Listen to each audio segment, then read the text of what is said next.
Hey guys, TechFi, and today I've got a review of the Razer DeathAdder V2 Mini. So guys, let's get into this. So first of all, this mouse is $30 or £30, which makes it a nice cheap budget mouse. And from what I can tell, it's basically a Razer Viper Mini with a different shape, which is a great thing because for that price you're going to get one of the best cables and best feet in that price range. Most other budget mice don't even have a braided, or if they do, it's a stiff braided cable like the DeathAdder Essential. Whereas Razer's SpeedFlex cable, while like I said isn't the best, is much better than most budget mice. Same with the feet, they're much better. You also get Razer's optical switches, which while I don't particularly like the feel of them, it's undeniable that they perform pretty well. Unfortunately though, they are not something you can replace due to the way they work. But here's a sound test for those of you who are interested. They don't feel too bad, but personally I do prefer on-ones or KL switches if you're willing to spend the extra money on a mouse. The DeathAdder V2 Mini is 114.2mm long, 65.4mm wide or 56mm at the grip, and 38.5mm tall. As for the sensor, that was my one downfall with the Razer Viper Mini, and it kind of holds up here. You do have a fairly high lift-off distance of about 7 or 8 playing cards. And while this isn't too big a deal and it's certainly compensated for by the low weight, it is something that's a bit annoying. I did find in Razer's software that you can make it a little bit better if you select one of Razer's mouse pads as a calibration thing. However, I wouldn't really recommend that unless you actually have one of those mouse pads, as I found it just did make it a bit unreliable in general. So overall, I don't think the sensor's too bad either. As I did mention when I was talking about the sensor, this mouse is super light at just 62 grams, so it does feel very agile, and I've really come accustomed to lightweight mice in the last year, and it's definitely something everybody should try. In addition to that lightweight, it doesn't have a honeycomb design and it is completely solid. There's no creaking, flex or anything anywhere.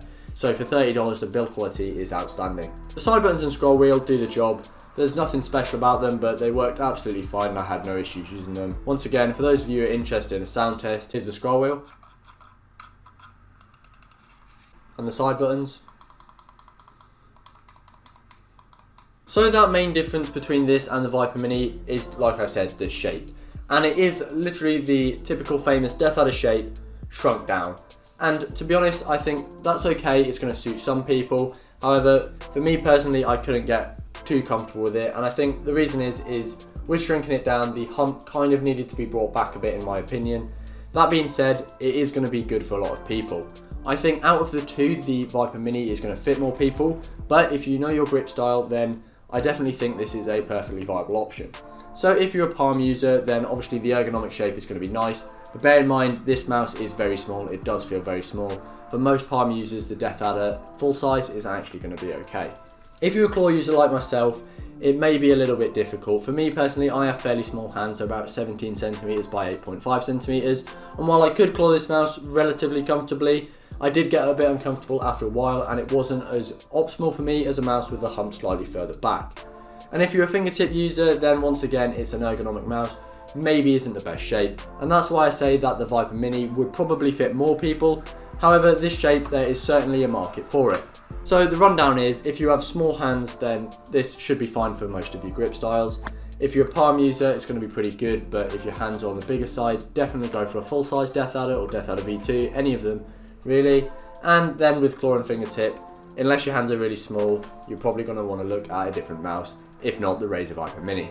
The last thing to talk about is this mouse does have a DPI changing button and it is RGB. You don't have the light bar underneath like you do on the Razer Viper Mini, but that wasn't too visible most of the time anyway. Everything's customizable in Razer software, which I think has now added a guest option so you don't have to sign in and give away some data just to change the DPI, which I think is really nice. So for my verdict, overall it's a great mouse for $30. You're going to have to pick between this and the Razer Viper Mini, and that's just going to depend on which one you think with your grip style and hand size is going to suit you better. But you get all the great features, and I'm very impressed with what Razer's managed to achieve for such a low price point. So for your next video, go check out my full review of the Razer Viper Mini. If you want to look as cool as me, and I know you do, you can get yourself some merch at techfi.co.uk/merch. Thank you guys for watching, and I'll see you guys next time.